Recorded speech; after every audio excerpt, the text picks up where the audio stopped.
dikasih oleh Tuhan. Shalom, selamat datang kembali keluarga Siloam. Di pagi hari ini kita datang kepada Tuhan, persiapkan hati kita, mempersiapkan tubuh jiwa roh kita untuk memuliakan nama Tuhan. Haleluya. Mari kita tundukkan kepala terlebih dahulu, kita berdoa pada Tuhan. Terima kasih Tuhan, di hari ini kami dapat kembali datang kepada Engkau untuk memberikan persembahan, pujian, pengagungan kami kepada Engkau, terlebih teristimewa menerima berkat firman-Mu. Terima kasih Tuhan, terima kasih Yesus. Kau kumpulkan kembali keluarga kami, Kau kumpulkan kembali saudara-saudara kami untuk bersama-sama datang kepada Engkau. Terima kasih Tuhan, berkati ibadah di hari ini dalam nama Tuhan Yesus Kristus. Yang percaya katakan amin. Haleluya. Berikan kemuliaan buat Tuhan kita. Haleluya. Saudara semuanya Tuhan, kau kami yang terbesar untuk hanya daripada Tuhan saja. Haleluya.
kasih Yesus, terima kasih Tuhan.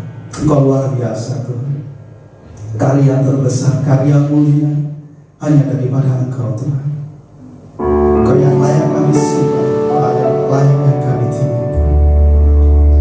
Sungguh kami tak membawa apapun juga ketika kami datang ke dunia. Bahkan ketika Engkau panggil kami, kami tidak bawa apa-apa, hanya penyembahan pujian. Ketika kami ada di dunia, hanya hati sebagai hamba, taat sampai selama-lamanya. Inilah yang Kau rindukan.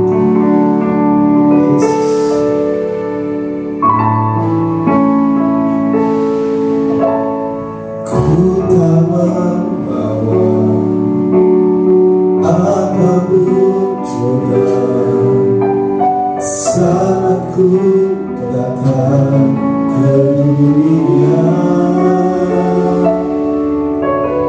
ku tinggal semua pada akhirnya. Saat ku kembali ke surga, ku tak membawa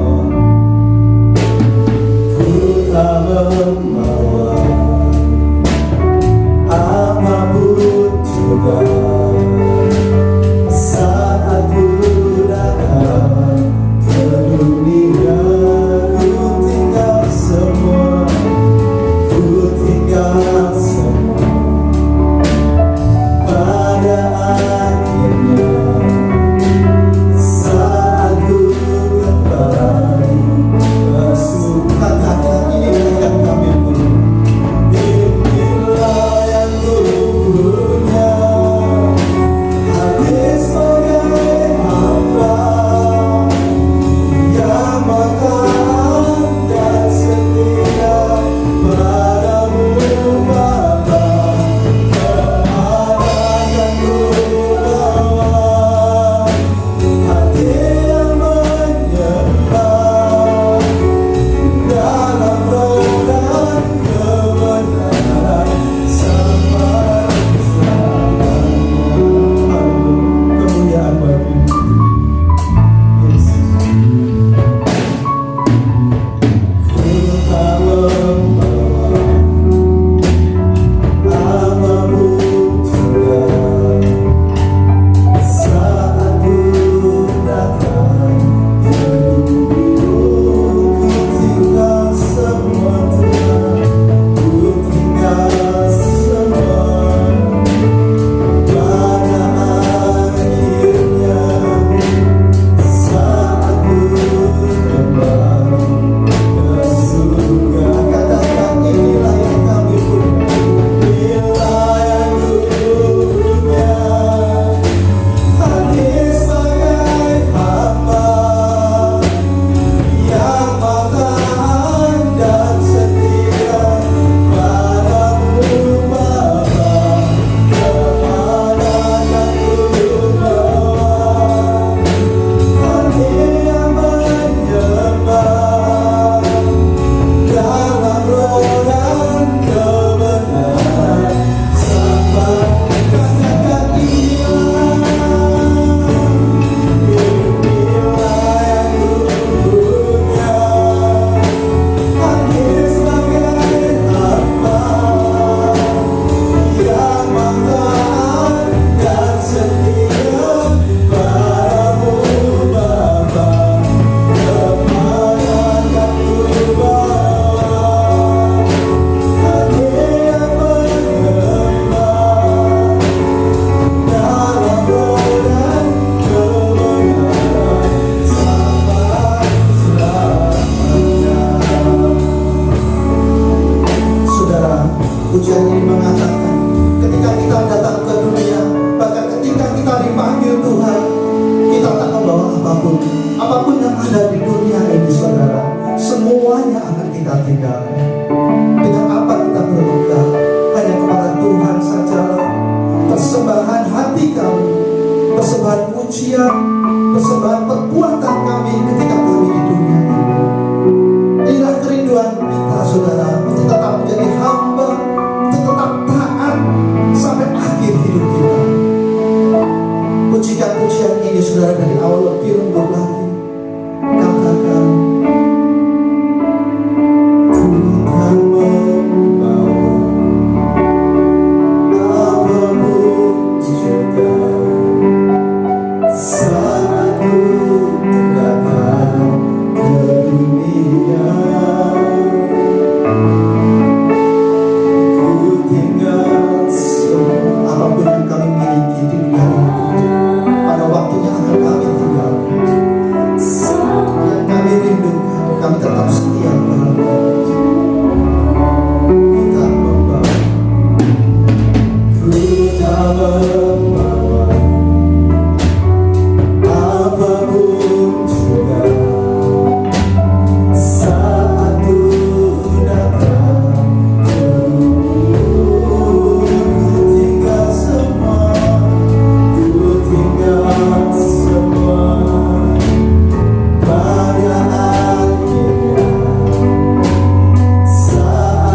inilah yang kami punya, inilah yang kami miliki Tuhan.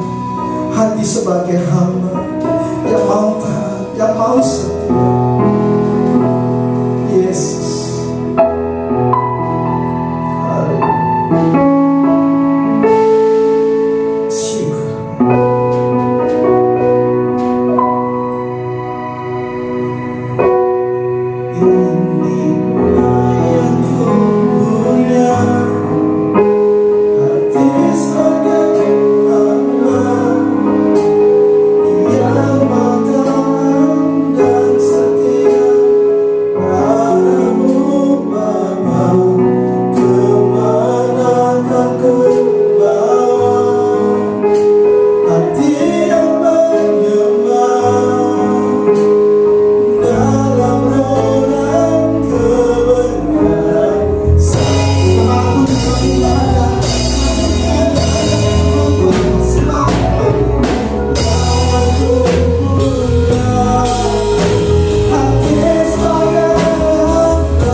Shalom, damai sejahtera untuk kita semua.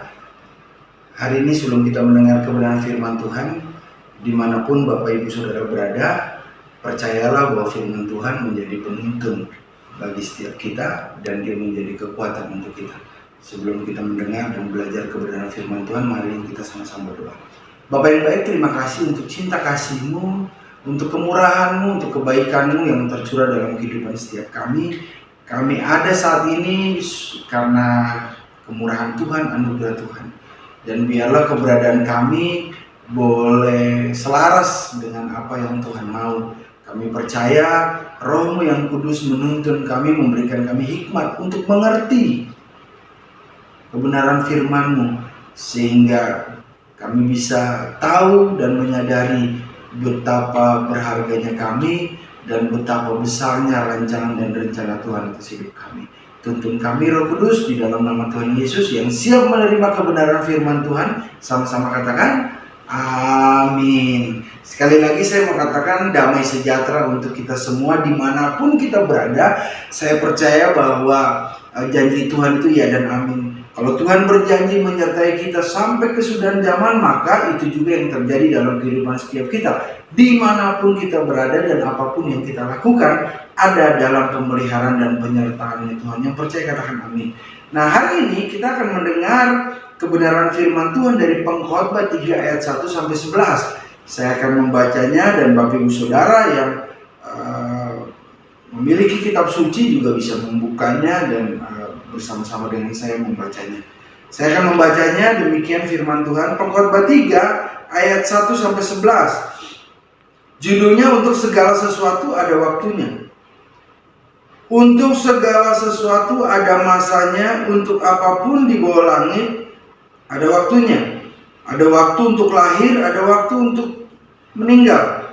Ada waktu untuk menanam, ada waktu untuk mencabut yang ditanam. Ada waktu untuk membunuh, ada waktu untuk menyembuhkan. Ada waktu untuk merombak, ada waktu untuk membangun. Ada waktu untuk menangis, ada waktu untuk tertawa. Ada waktu untuk meratap, ada waktu untuk menari. Ada waktu untuk membuang batu, ada waktu untuk mengumpulkan batu. Ada waktu untuk memeluk, ada waktu untuk menahan diri dari memeluk. Ada waktu untuk mencari, ada waktu untuk membiarkan rugi. Ada waktu untuk menyimpan, ada waktu untuk membuang. Ada waktu untuk merobek, ada waktu untuk menjahit. Ada waktu untuk berdiam diri, ada waktu untuk berbicara. Ada waktu untuk mengasihi, ada waktu untuk membenci. Ada waktu untuk perang, ada waktu untuk damai. Apakah untung pekerja dari yang dikerjakannya dengan berjerih payah? Aku telah melihat pekerjaan yang diberikan Tuhan kepada anak-anak manusia untuk melelahkan dirinya. Ayat 11, Ia membuat segala sesuatu indah pada waktunya, bahkan Ia memberikan kekekalan di dalam hati mereka. Tetapi manusia tidak dapat menyelami pekerjaan yang dilakukan Tuhan dari awal sampai akhir. Demikian pembacaan firman Tuhan hari ini. Dan saya percaya bahwa firman Tuhan itu menjadi pelita bagi kaki dan penuntun bagi jalan-jalan kita. Nah, kalau kita melihat kitab Pengkhotbah, penulis kitab Pengkhotbah itu banyak melihat, banyak mengalami pengalaman-pengalaman dalam kehidupan, sehingga dia bisa menceritakan bagaimana pengalamannya, bagaimana apa yang dia dapat dari kehidupannya, dan pada akhirnya dia mengatakan bahwa semuanya hanya kesia-siaan. Hanya takut akan Tuhan itu yang menjadi penting dalam kehidupan. Penulis kitab Pengkhotbah, bahkan hanya takut akan Tuhan yang menjadi penting bagi saudara dan saya. Dimanapun kita berada, biarlah hidup kita itu berjalan dengan takut akan Tuhan. Nah, mulai dari penciptaan, mulai dari kitab Kejadian, kita melihat bahwa segala sesuatunya itu tidak jadi begitu saja, tetapi segala sesuatunya ada dalam perencanaan-perencanaannya Tuhan yang dari kekal sampai kekal. Saudara dan saya itu ada dalam perencanaannya Tuhan, ada dalam isi hatinya Tuhan sebelum saudara dan saya ada di muka bumi ini. Jadi saya ingin sampaikan bahwa saudara dan saya adalah orang-orang yang berharga. Saudara dan saya adalah orang-orang yang dicintai oleh Tuhan. Apapun yang saudara dan saya alami tidak membuat kasih Tuhan itu hilang dari hidup kita. Apapun yang saudara lakukan tidak membuat cintanya Tuhan itu hilang. Karena dia benar-benar mencintai saudara dan saya, sehingga dia mengorbankan dirinya di atas kayu salib. Nah, dari kitab Pengkhotbah 3 ayat 1 sampai 11, kita bisa melihat bahwa seluruh kehidupan, termasuk aktivitas manusia, aktivitas saudara dan saya, itu ada dalam satu bagian siklus yang sudah ditentukan. Jadi seberapapun keinginan kita untuk lebih, kita tidak bisa berbuat apa-apa. Kenapa? Karena segala aktivitas kita, semua kehidupan yang ada di bawah kolong langit ini, itu sudah ada dalam bagian siklus yang sudah ditentukan. Sehingga saudara, yang perlu kita sadari bahwa Tuhan sudah merencanakan segala sesuatunya. Ada masa dan ada waktunya. Nah, kita harus memahami itu. Yang berikutnya adalah saya ingin kita mempelajari dalam Pengkhotbah 3 di ayat 1 saja. Karena saya percaya bahwa setiap ayat itu memiliki tujuan dan maknanya sendiri-sendiri. Walaupun dalam satu perikop yang sama, kita bisa melihatnya dengan cara pandang yang berbeda sesuai dengan yang Tuhan mau. Nah, Pengkhotbah 3 ayat 1, untuk segala sesuatu ada masanya, untuk apapun di bawah langit ada waktunya. Di sini dikatakan untuk segala sesuatu ada masanya, untuk apapun di bawah langit ada waktunya. Nah, untuk segala sesuatu ini, saudara, yang tadi saya katakan di awal bahwa semua ada dalam siklusnya. Untuk segala sesuatu dalam Pengkhotbah 3 ayat 1, bahwa segala kehidupan manusia berada di bawah satu rangkaian rencana yang besar. Jadi untuk segala sesuatu yang dimaksudkan di sini itu untuk segala kehidupan aktivitas manusia itu ada dalam satu rangkaian yang sudah ditentukan dalam satu rencana yang besar oleh Tuhan. Jadi rancangan dan rencana Tuhan dalam kehidupan saudara dan saya adalah rencana dan rancangan yang besar, bukan rancangan yang kecil, rancangan yang setengah-setengah, rancangan yang ecek-ecek, tetapi rancangan yang sempurna, rancangan yang besar, sehingga segala sesuatu yang terjadi Tuhan sanggup merubahnya menjadi satu kebaikan untuk kehidupan setiap kita. Nah, yang dimaksud segala sesuatu dalam Pengkhotbah 3 ayat 1 ini meliputi 3 hal. Yang pertama, kegiatan sehari-hari. Kalau saudara baca itu Pengkhotbah 3 ayat 2 sampai 10, di situ ada meliputi 3 hal. Yang pertama, kegiatan sehari-hari, menanam, mencabut yang ditanam, merombak, membangun, lalu merobek, menjahit. Ini adalah kegiatan sehari-hari dalam pengamatannya penulis kitab Pengkhotbah. Lalu yang kedua meliputi kejadian yang melibatkan perasaan. Itu menangis, tertawa, berbicara, diam, dan sebagainya. Meliputi perasaan. Yang ketiga, peristiwa kehidupan. Jadi meliputi 3 aspek. Kehidupan sehari-hari melibatkan perasaan, melibatkan peristiwa. Yang ketiga, ada lahir, ada meninggal.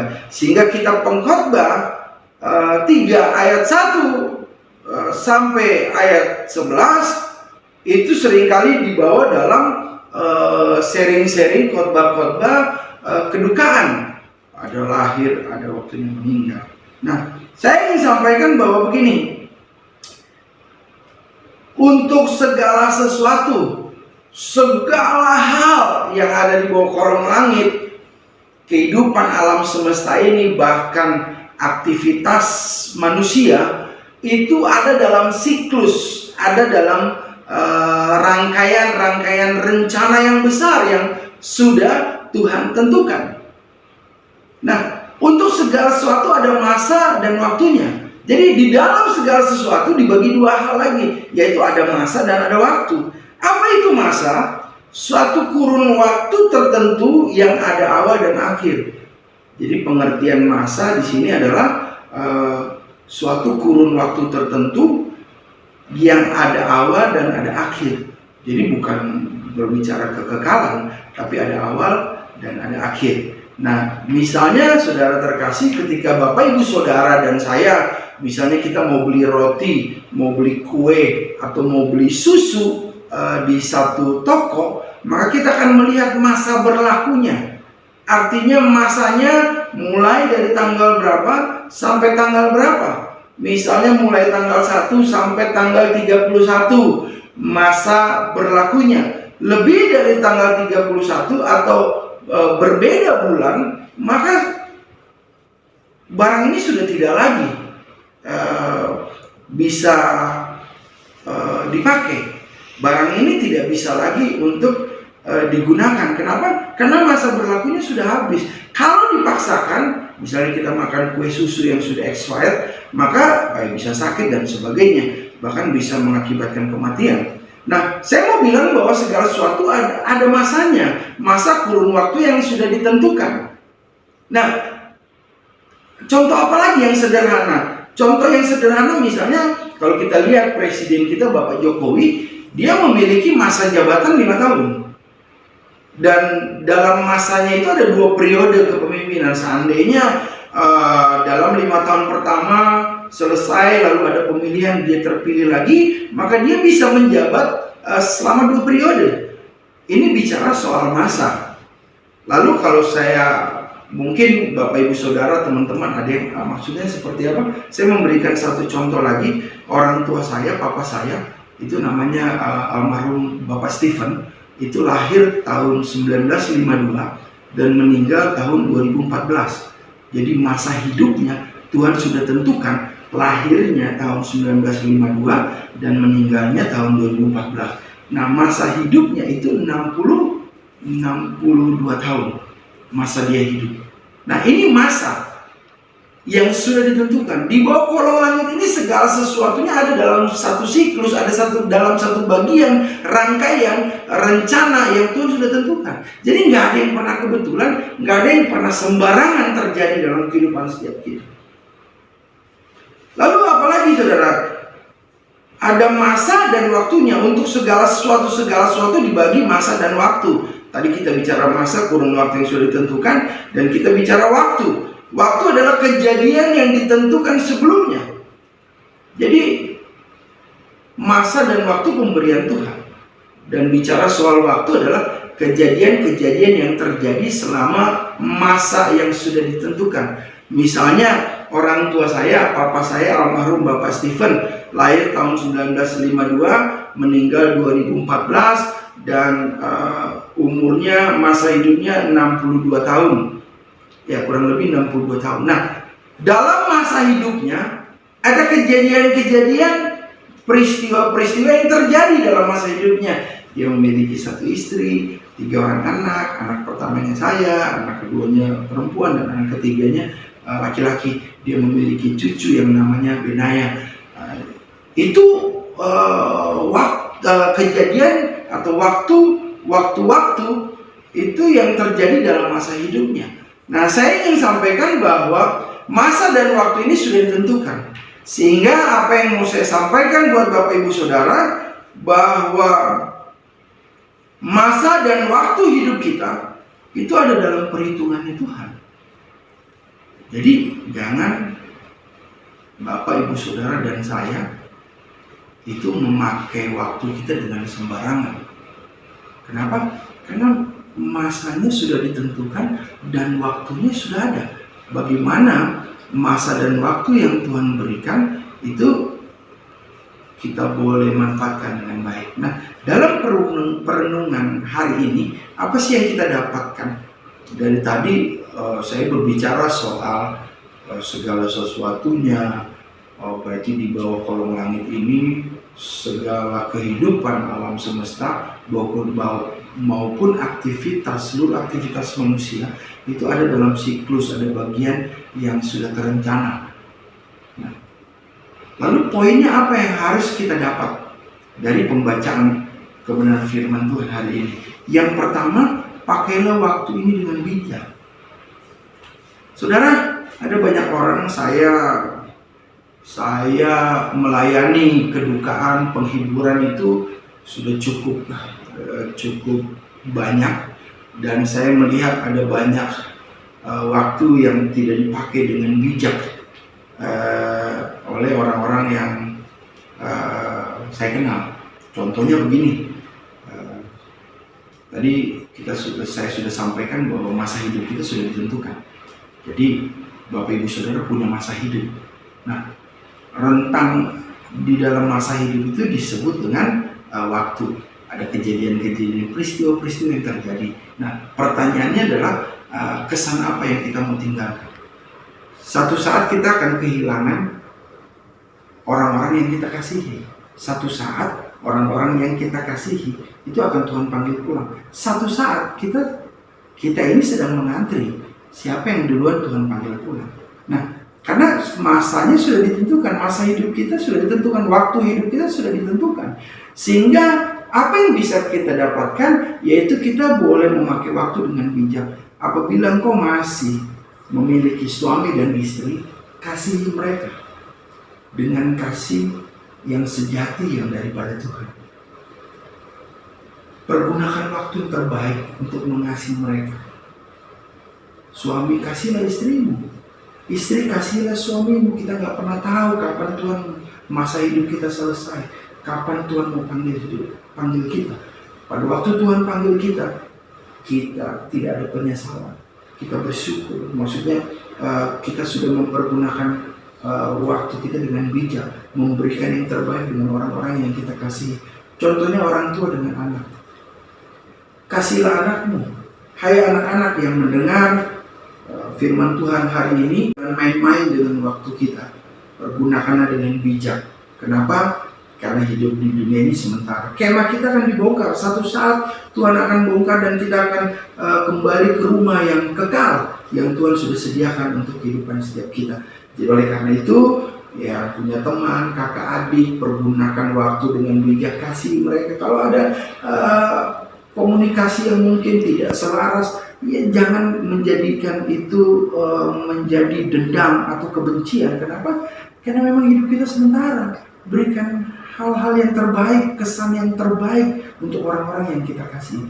Yang kedua yang kita dapat, perenungan yang kita dapat adalah bersyukur. Yang pertama, pergunakan waktu dengan bijak. Yang kedua, bersyukur. Segala sesuatu sudah ditentukan. Saudara dan saya adalah orang-orang yang berharga. Saudara dan saya adalah biji matanya Tuhan. Tidak selai rambut kita jatuh tanpa seizin Tuhan. Saya mau bilang bahwa apapun yang saudara dan saya alami, dimanapun kita berada saat ini, dan apapun yang kita alami, percayalah Tuhan tidak pernah berniat jahat atau merencanakan yang jahat dalam kehidupan saudara dan saya. Rencananya itu selalu rencana yang dahsyat dan ajaib untuk saudara dan saya. Sehingga saudara dan saya harus menjadi orang-orang yang bersyukur. Kenapa? Orang-orang yang bersyukur itu orang-orang yang tahu diri. Tahu keberadaannya adalah karena anugerah. Keberadaannya karena Tuhan. Kalau dia bisa ada sampai hari ini itu hanya kemurahan Tuhan. Bukan karena kuat dan gagahnya. Nah, orang-orang yang bersyukur, orang-orang yang memahami bahwa hidupnya adalah hidup yang terpilih. Hidupnya ada dalam perencanaan Tuhan yang besar. Dan kita tahu bahwa tidak ada rancangan dan rencana Tuhan yang gagal dalam kehidupan kita. Kalau hari-hari ini atau beberapa waktu ini kita kehilangan orang-orang yang kita kasihi. Bukan kehilangan, ditinggalkan orang-orang yang kita kasih karena Bapak lebih sayang, masa hidupnya sudah habis, Bapak panggil pulang. Jangan bersedih berlama-lama. Kenapa? Ya memang masanya sudah selesai. Tapi apakah kita sudah mempergunakan waktu kita dengan baik dengan mereka? Biarlah firman pagi hari ini menjadi kekuatan buat kita. Dan percayalah satu saat kita akan dikumpulkan kembali bersama-sama. Tidak ada yang lebih dulu menghadap Tuhan. Semuanya yang mati, yang belum mati, pada waktunya nanti kita akan bersama-sama menyongsong dia di awan-awan yang permai. Jadi biarlah waktu-waktu yang Tuhan berikan kepada kita, kita pergunakan dengan baik. Mari kita sama-sama berdoa. Bapa yang baik, terima kasih untuk kebenaran firman-Mu yang boleh meneguhkan, menguatkan, mengingatkan kami kembali bahwa untuk segala sesuatu ada masa dan waktunya. Masa hidup kami, waktu hidup kami sudah ada dalam siklus yang sudah ditentukan. Sudah ada dalam rancangan dan rencana-rencana yang Tuhan sudah tentukan. Kami tahu kami adalah bagian dari rancangan dan rencananya Tuhan. Dan kami tahu kami adalah orang-orang yang Tuhan pilih untuk menjadi berkat bagi banyak orang, untuk boleh menjadi suratan Kristus yang terbuka. Terima kasih kalau hari ini Engkau menemukan ada hal-hal yang masih belum terselesaikan dalam hidup kami. Biarlah kami menyerahkan Roh Kudus bekerja, memulihkan kehidupan setiap kami, mendamaikan kehidupan setiap kami, sehingga hari-hari ke depan kami adalah orang-orang yang bijak mempergunakan waktu. Kami adalah orang-orang yang tahu mengucap syukur kepada Tuhan. Kami adalah orang-orang yang paham benar bahwa hidup kami hanya karena kemurahan Tuhan. Terima kasih, anakmu berdoa bagi semua yang mendengar dimanapun kau berada, apapun yang menjadi kendala dan permasalahan hari ini, percayalah Yesus mengasihi engkau dan Yesus memelihara hidupmu sekarang sampai selama-lamanya. Jangan kau takut, jangan kau khawatir, sebab ada Tuhan yang peduli atas hidupmu. Di dalam nama Tuhan Yesus yang sudah mendengar kebenaran firman Tuhan dan siap menjadi berkat, sama-sama katakan amin. Dalam hidupku ku mau setia sepanjang umur hidupku. Betapa ku bersyukur atas kasih-Mu.